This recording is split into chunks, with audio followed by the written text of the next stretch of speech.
This week, we've seen the Litecoin price boosting on news of the atomic swap integration with Bitcoin. And the Monero price is booming as the default private blockchain, as among other reasons too. But as the world has its sights set on passing the $5,000 Bitcoin price, of which it's shooting up today, Russia has suddenly changed plans, deciding once again to ban cryptocurrency sales to ordinary people in their country. So does this have anything to do with the upcoming Russian BitRuble? Is Russia looking to lock down Bitcoin's security loopholes in preparation of the financial collapse or the new industrial order? And is this the game plan, one that we should expect to see in other major countries across the world? Let's discuss.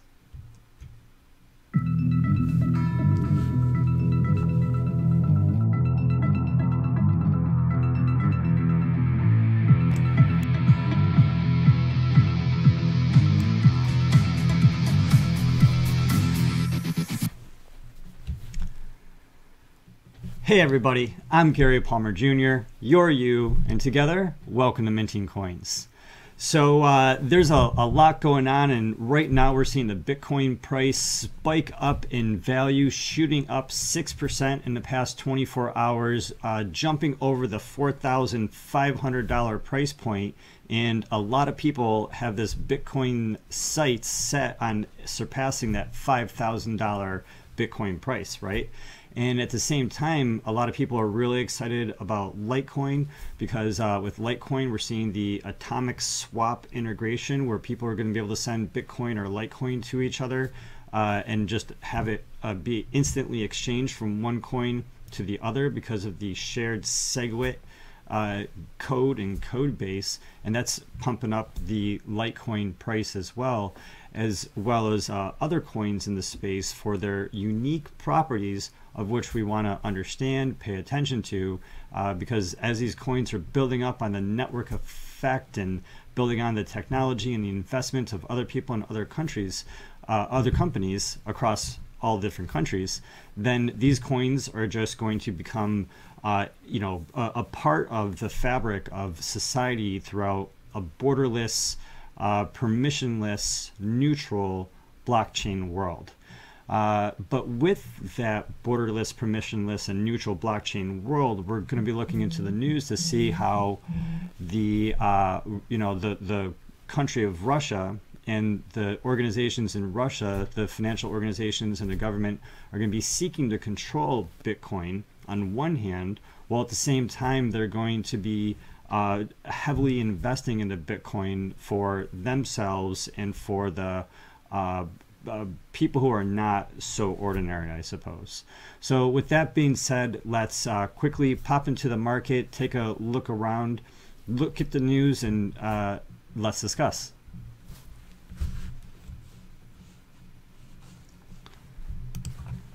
So starting over here at coinmarketcap.com, we have a total cryptocurrency market, 865 currencies, $164 billion, and 24-hour volume trading almost just touching $6 billion. And our Bitcoin dominance has actually increased since we last spoke, back up to 46.1%. Now, as we were mentioning a second ago, the Bitcoin price is up nearly 6%, and we see the sudden spike that's happened just within the past hour.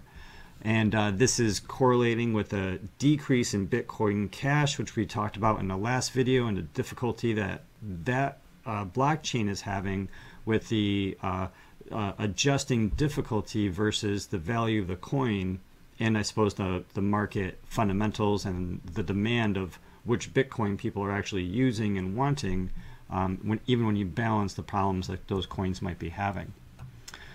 Ripple's also doing really well. Ethereum is doing really well. Litecoin down 3% after going up to that 1.5% valuation of Bitcoin. Very interesting stuff. And Monero also going down a little bit since definitely pumping up. And we're going to be looking into some of those reasons. But just real quick, we have 13 coins now that are over the $1 billion total market capitalization. It's a lot of different coins that now have a lot of money inside each of these that are now past that $1 billion in total asset. And so we already talked about the atomic swaps inside Litecoin, and the ability to switch Litecoin for Bitcoin. And so companies are going to be able to have Bitcoin but still be able to transact Litecoin. And so with the scarcity of Bitcoin and the demand of Bitcoin and Bitcoin being so limited, you're still going to be able to have Bitcoin and turn silver into gold, essentially. And so there's just this very strong relationship that really adds onto the total amount of cryptocurrency inside this SegWit universe of Bitcoin and Litecoin. And it's definitely interesting to see how these coins are interconnecting. And then we see Zcash interconnecting with Ethereum, and we see Zcash interconnecting with Bitcoin. And it just goes this, and it speaks to having a diversified sort of outlook and a diversified view, because so many of these companies are not going to exist inside a vacuum. It is going to be an interconnected blockchain ecosystem, and the companies that don't interconnect are going to fall behind. The companies that do interconnect and provide value are going to see an acceleration in growth. Monero was also spiking up, and we want to talk about Monero because Monero, like Bitcoin, is severely limited to somewhere between 18 and 21 million Monero, I believe. We can go double check that, but it's limited. There's a finite amount of Monero. And so what's going on? So not only is Monero going to be listed in BitThumb, which is going to allow more people to have access to Monero. It's going to be an additional fiat from other countries entering the cryptocurrency space specifically for Monero. But in addition to that, there's this Hong Kong-based localmonero.co, which is launching to provide the community with a peer-to-peer exchange platform that's really similar to localbitcoins.com.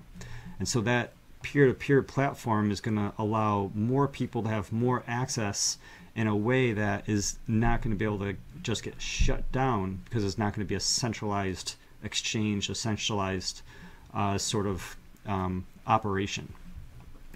The last factor with the Monero is that with all this talk about the United States IRS and a lot of the new currencies that are going to be coming out that are going to have full KYC, AML,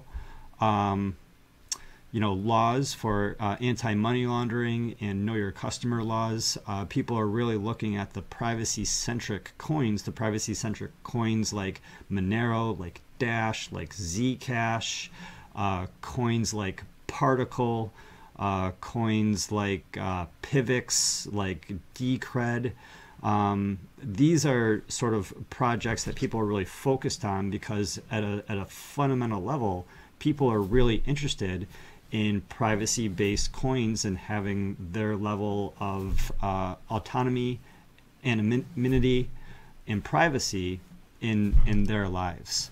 And so this is another reason why Monero is definitely pumping up, and there's a lot of interest in the world, especially when there's only so many Monero coins that are available. And it's just again speaks to the diversification in people's portfolio, and not necessarily putting all your eggs in one coin to another coin and just bouncing back and forth, but really having a diversification in terms of understanding that this is an interconnected world, and we really want to come together when the forces that are coming together to make this a better ecosystem for all of us to thrive,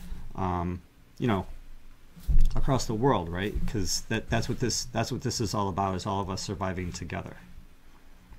So turning into the news and really separating from just the world and moving over to Russia, what we see is that Russia has plans to ban cryptocurrency sales to ordinary people. And we've talked about Russia a lot in the past. Russia has been really back and forth like a ping pong ball on their positioning of Bitcoin and its legality and its acceptance and its ability for its citizens to have access to it, to purchase it, to use it, to have that freedom with some restrictions, no restrictions, and this is where we're at today. And so what they're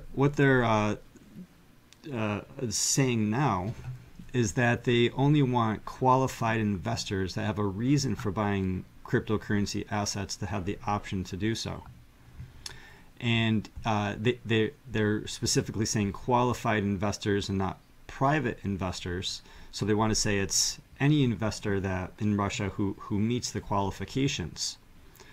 But for ordinary people, that there's no way, because these are very dangerous investments and they could lead to a loss of money.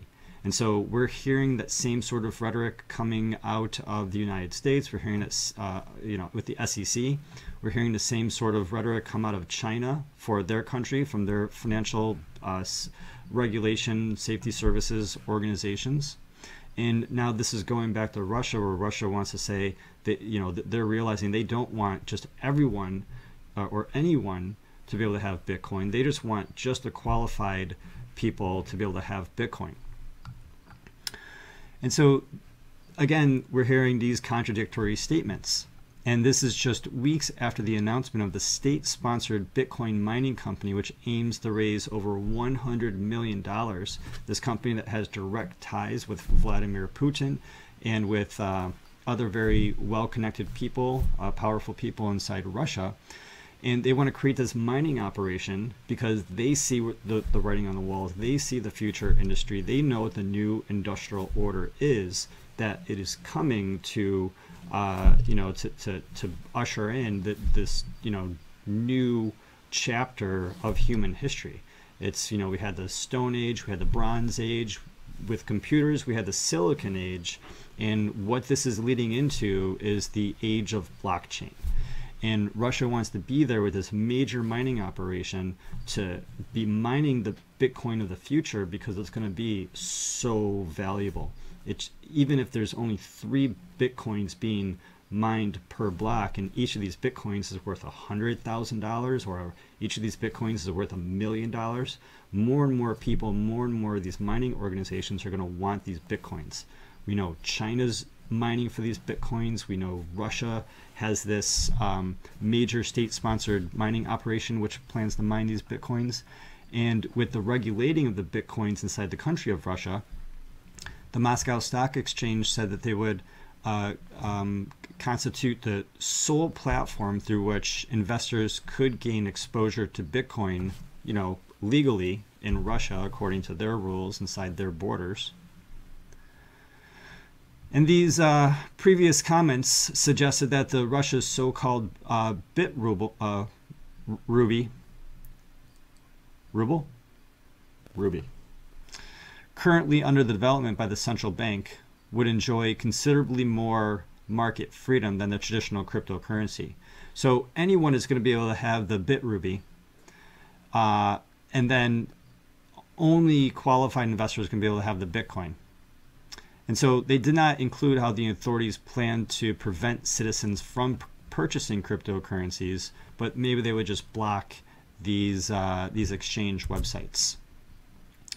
And so going back to what was said just a few days ago, as coming out of Cointelegraph.com, Russia was mentioning how they can't keep cryptocurrency under lock and key anymore, that the genie's out of the bag and that there's no stopping it. Well, we just saw in this article that they're saying, whoa, whoa, whoa, we got to figure out how to stop it, right? But what they were saying is that that they wanted to have Russia adopt Bitcoin and adopt cryptocurrency. But they're really speaking about the BitRuby, and the Russian security service, the FSB, was already considering potential security loopholes where people in Russia could be purchasing or getting their hands on Bitcoin illegally. And they're already figuring out how to prevent people from having Bitcoin in Russia, because they want to make sure that this is, again, just for the qualified investors, just for the people who they know about. So, because again, they want to make sure there's no harm for the national economy. They want to have a blockchain. They want to have a national cryptocurrency that they can see everything that happens with it, that they control it and potentially control the inflation rate. But not with Bitcoin. They don't want people to have the Bitcoin. So that's very interesting. And so, I suppose what's most interesting here is that while on one hand, while they want to take away the Bitcoin for the people, they say here that China is the major target, and that they 70% of the manufacturing facilities and the infrastructures inside Russia are already set up, and the manufacturers, energy manufacturers in Russia, are already preparing to sell the extra manufacturing of electricity to these corporations to mine the Bitcoin. So again, on one hand, while they're saying that normal, ordinary people won't be allowed to have Bitcoin, they're going to be allowing the state to sponsor this Bitcoin mining operations and qualified investors to purchase into the Bitcoin mining operations, and then potentially allow people to have access to the Bitcoin through government regulated organizations like ETFs and whatnot. And it's really, really interesting, since these are the same sort of arguments and points that we're hearing from other countries around the world, including China, including the United States. And so it's really interesting to see what's happening there and to overlay that game plan for what we could potentially see in other parts of the world. It's probably not a winning strategy because of the decentralized nature of the technology, but as we saw with again inside the United States and with the IRS, a lot of this information is being tracked, a lot of this information is being monitored, and so it's probably best for a lot of people to do their due diligence and really make sure that you're following the laws in your local jurisdictions and following the laws in your neck of the woods, while still paying very, very close attention to what's happening in the space, what's happening in the industry, because the world that we live in today could be a very, very different world in just 3 years from now, or 5 years from now, or even think 10 years from now. What could it mean to potentially have just one Bitcoin, or what could it mean to potentially have just one Ethereum? And what is that going to allow you and your family to achieve, to be able to access computer systems, or to be able to access wealth, or be able to access messages and communication. It's very, very interesting. So with that being said, thanks for showing up. Please share your comments and what you think in the comments below. Like this video if you want to help other people find this content. Let me know if what you think about the shorter format, really trying to pack a lot of information into a much shorter space, and looking just to help you and help each other and help the community get us to where we're all looking to go. So with that being said, thanks for showing up. We'll be speaking again together soon, and I'm glad in the meantime we're minting coins.